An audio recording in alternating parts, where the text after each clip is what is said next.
Hey friends, and welcome back to my channel. So today's episode is going to be pretty much the opposite to a video that I made a few weeks ago, which was what not to say to a cleft parent. So this is just going to be a few things that you should say to a cleft parent that won't so much offend them. And it's basically just the concept you put things in. So I have them on my phone. So I'm going to go through them, and yeah, it's just pretty much the way things are said. I think a lot of people don't really think about the way they speak, and a lot of the times it just comes out plain rude or misinterpreted. So these are pretty much just things that you can say that are a better concept instead of making it sound so harsh and rude.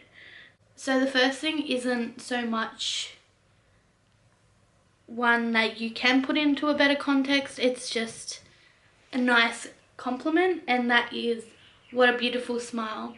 Everyone loves hearing people gloat and awe over their children, as much as people don't like to admit it. But yes, so that's something that you can say instead of being like, oh, what's with their mouth? The next one is, the surgeon did a great job. It's just another nice, sweet and innocent compliment that can't be taken out of context if you say it that way. He or she is handsome or beautiful. So another sweet, innocent compliment. And these things can't actually be taken out of context because you're not so much mentioning their cleft. It's just a compliment. The next one is, please let me know how I can help. So instead of saying, oh, I know how hard it is with a cleft, because unless you have a cleft child or you've had a cleft yourself, you don't actually know the strain and the emotion that goes with it. Like seeing your child have to go for surgery and those little things, it's just, yeah, you can't, there's no actual way to explain it. But as a parent of a cleft child, just seeing them go through the struggle, even though they don't know themselves that they are struggling because they are obviously a baby. The next one is, it's okay to feel this way. So I know myself, when I was pregnant and I found out about Jaxon, I had a lot of mum guilt. And that's okay, because you are carrying this child, you're birthing this child and whatnot. And a lot of that pressure seems to be put onto the mum. It's not, oh, is it dad's fault or whatnot. It's literally no one's fault. And it seems that because you are the mum and you're carrying the baby, you always seem to be getting a lot of the, how can I explain this? A lot of the backlash and whatnot. But yeah, it's just a nice way of showing your support and showing you're there for a cleft parent. You and your baby show amazing strength. Another one, just a nice compliment. So these aren't so much things that you can put into a better context. They're more so just compliments and a way to make parents feel better about how they're feeling or the fact that they have a cleft child. So yeah, that's pretty much it. He or she is blessed to have you as parents. use. He or she is blessed to have you both as parents. Another nice compliment. This one is more so if you are religious or Christian. I am not so much Christian or whatnot, but this one is like, if someone said it to me, I would take it as a nice compliment. And this one is, God put him or her into the perfect family. That's just another sweet and really nice compliment, that people believe in you and people know that you have the strength to deal with this and whatever comes with it. You are not alone. So again, the first week or so after finding out you have a cleft baby, I can't speak on behalf of parents that have birthed a baby and then found out they have a cleft, but finding out from the ultrasound and then having to take it all in, the first week or so is very, very tough. You have so much doubt, as I said before. You are questioning what went wrong, and you are trying to find your own strength, especially having another toddler, which I did at this stage. You question everything. Did I do this wrong? Did I do that wrong?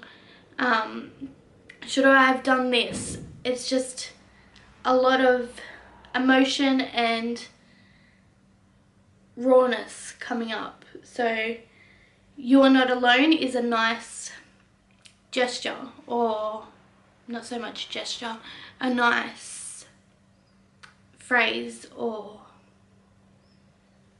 something very nice to say to someone. Sorry, I couldn't think of the words then. Such and such, so the name, is the toughest kid I know. Another really nice compliment, and it makes you feel like, for someone to say that about your child makes you feel 100% better. Like knowing that you have given them that strength and that ability to live life and love life. Another one that pretty much goes hand in hand with "please let me know how I can help" is, don't be afraid to ask for help. Another thing which can be taken out of context, but it's the way you word it, asking about someone's cleft or about that child's cleft isn't so much rude, it's the way you put it. So, "Oh, he or she has a cleft, do you mind telling me a bit about it?" It's the way you put things into a context that make it sound so much less pressured, and people actually want to talk about it. I know if people pass me in the street or the shops and they're like, "Oh, he has a cleft," they start talking about it and they start asking questions, like innocent questions that aren't rude. I am willing to stop and have that conversation with people, and that has happened before.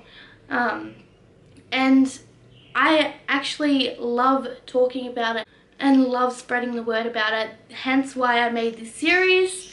But yeah, it's something I didn't know about before I had Jaxon, and knowing that I can do my part in sharing the word and sharing the support makes it 110% better on my behalf. Like, I feel so much better being able to do that.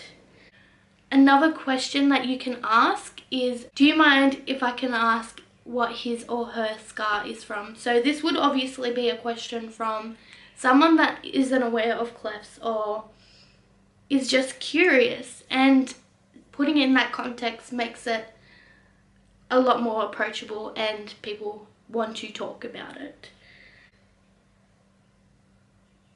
And the last one is, do you mind telling me a bit more about cleft lips and palates? Again, we want to talk about it. We want to raise awareness. We want to spread the word because it is one 1 in 700, and nowadays it is a lot more common, and you might not find that it is very common if you haven't been around anyone with a cleft. But nowadays I find myself, I'll walk through a shop and, for instance, I bumped into someone in an elevator when I had Jaxon with me, and they're like, oh my goodness, I have a cleft too. And like, it's not common, but it is so much more common than what you think it is. So yeah, but those are, I don't know how many there was there, sorry. Those are the things that you can say to a cleft parent. I'm well aware that there is a lot more things you can say to a cleft parent, but it is all about the context you put it in and the way you phrase things. So yeah, but that wraps up this video. So I hope you guys have enjoyed this. If you have, don't forget to give a huge thumbs up and subscribe if you are new, and I'll see you guys in my next video. Bye for now.